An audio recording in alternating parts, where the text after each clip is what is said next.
कैसे महान अभिनेता इरफान खान की रुचि क्रिकेट से हटकर एक्टिंग की तरफ बढ़ी। आखिर क्यों इरफान सुपरस्टार राजेश खन्ना के घर एसी रिपेयर करने गए? क्यों इरफान को एयरपोर्ट पर आतंकवादी समझकर रोक लिया गया? ऐसा क्यों कहा जाता था कि इरफान खान की आंखें भी अभिनय करती हैं? इरफान खान एक इंडियन एक्टर थे जो कि बॉलीवुड और हॉलीवुड में बेहतरीन एक्टिंग के लिए जाने जाते थे। उन्हें 3 बार फिल्म फेयर अवार्ड और बेस्ट एक्टर के तौर पर फिल्म पान सिंह तोमर के लिए नेशनल अवार्ड भी मिल चुका है। साथ ही उन्हें पद्मश्री अवार्ड से भी नवाजा जा चुका है। कहा जाता है कि इरफान अपनी आंखों से ही पूरा अभिनय कर देते थे और यही उनकी स्पेशलिटी भी थी। वे लीग से हटकर फिल्में करने की वजह से फेमस हैं। उन्होंने द वॉरियर, मकबूल, हासिल, द नेमसेक, रोग और अंग्रेजी मीडियम जैसी फिल्मों में अपने अभिनय का लोहा मनवाया।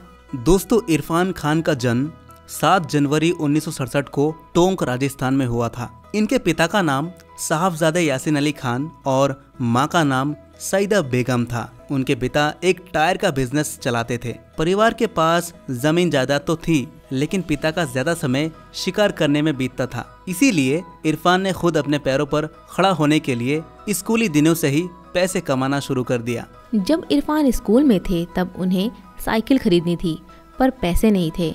उस दौरान उन्होंने 2 बच्चों को ट्यूशन पढ़ाना शुरू कर दिया। उस समय उन्हें ट्यूशन की फीस के तौर पर करीब 15 रुपए महीना मिला करते थे। उन्हीं पैसों को जोड़कर उन्होंने साइकिल खरीदी। इसी दौरान इरफान को क्रिकेट का शौक लग गया और वे एक बेहतरीन ऑलराउंडर के रूप में जयपुर में अपनी छाप छोड़ने लगे। एक नेशनल लेवल टूर्नामेंट में खेलने के लिए उनका सिलेक्शन भी हुआ, लेकिन उसके लिए पर्याप्त पैसे न होने की वजह से उन्होंने क्रिकेट में करियर बनाने का आइडिया छोड़ दिया। वहीं इरफान जब एमए की पढ़ाई कर रहे थे तभी उन्हें स्कॉलरशिप भी प्राप्त हुई थी। उसी समय उनका ध्यान एक्टिंग की ओर गया। वो कॉलेजों में जाकर नाटक किया करते थे। वो कुछ नए आर्टिस्ट के साथ एक्टिंग सीखने की कोशिश करने लगे। इरफान भी उनके साथ ही उनकी टीम में शामिल हो गए और स्टूडेंट्स के साथ कॉरिडोर, क्लासरूम और कैंटीन में ड्रामा करते हुए एक्टिंग में आए और इसी दिशा में करियर बनाने को लेकर सीरियस हुए।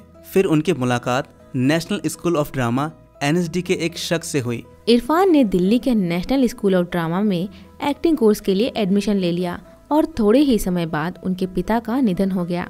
इरफान को घर से मिलने वाली पॉकेट मनी भी बंद हो गई।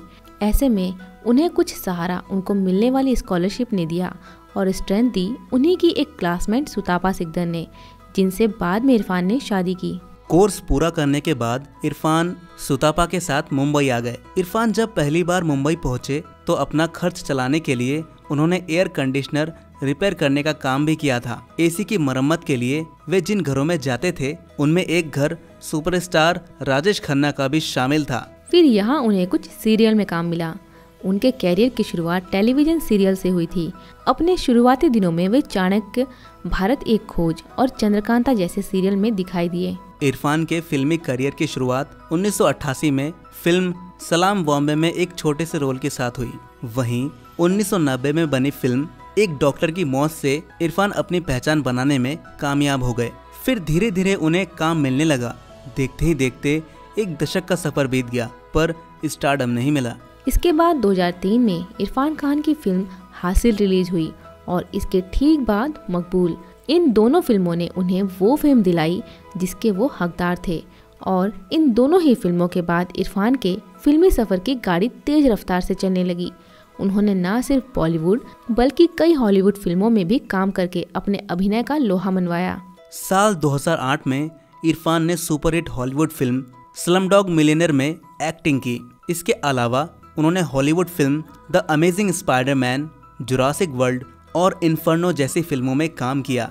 वहीं 2020 में इरफान ने बॉलीवुड फिल्म अंग्रेजी मीडियम में काम किया, जो बेहद पसंद किया गया। दोस्तों, शायद आप ये बात नहीं जानते होंगे कि इरफान को लॉस एंजलिस एयरपोर्ट पर एक बार नहीं बल्कि 2 बार आतंकवादी समझकर रोक लिया गया था, क्योंकि उनकी शक्ल किसी आतंकवादी से मिल रही थी। बाद में जब गलतफहमी दूर हुई तो पूरे सम्मान के साथ उन्हें जाने दिया गया।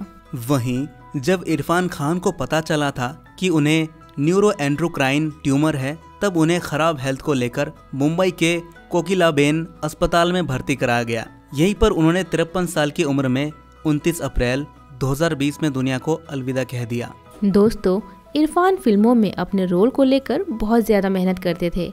उनका नाम उन लोगों में शुमार होता है जिन्होंने अपने हाथों की लकीरों को खुद ही खींचा है, और ऐसे लोग दूसरे के लिए एक मिसाल बन जाते हैं। इरफान खान आज बॉलीवुड का एक ऐसा नाम है जिन्होंने न सिर्फ हिंदी बल्कि हॉलीवुड की फिल्मों में भी अपनी खास छाप छोड़ी है। तभी तो हॉलीवुड के जाने माने एक्टर टॉम हैंक्स को ये कहने के लिए मजबूर होना पड़ा कि इरफान खान की आंखें भी अभिनय करती थीं। तो फ्रेंड्स, अगर आपको इरफान खान की ये कहानी पसंद आई हो तो वीडियो पर लाइक और कमेंट करना ना भूलें, और इसी तरह अपने पसंदीदा सितारों के बारे में जानने के लिए हमारे चैनल बॉलीवुड डायरी को सब्सक्राइब जरूर करें।